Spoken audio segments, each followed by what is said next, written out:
So I finally got the lift installed. That's a 15K lift, so we can get going on our Apocalypse RV build. I'm super excited about that. I do have some concerns with this thing though, our complaints.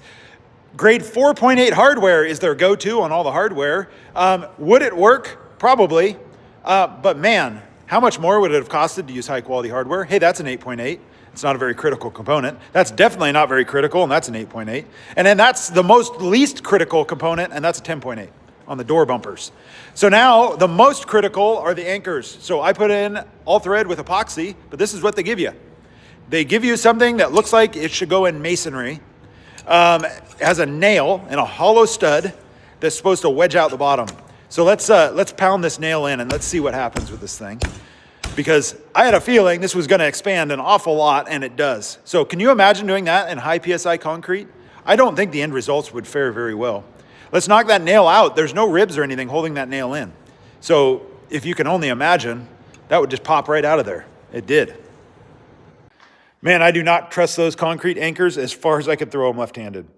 That is, of all the places to use something questionable, that is like nowhere near the list. You know, anchor, you use an anchor, a wedge anchor.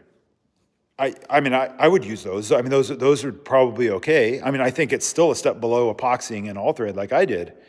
But both of those two methods would be acceptable to me. This is not acceptable. I do not see that ending well. It's hollow. It's of unknown grade. There's nothing retaining this nail in other than friction. And then, you know, the lifts, you know, when you lift a car up, unless you have it perfectly balanced, the lift is going to be pulling one way or another on these anchors. I don't trust that. Anyone use these and have success with them? I've used something similar in masonry, like in a wall, like, you know, just hanging something non-critical like cabling or conduit. And even those don't work that good. Man, in hard concrete, that is a hard pass.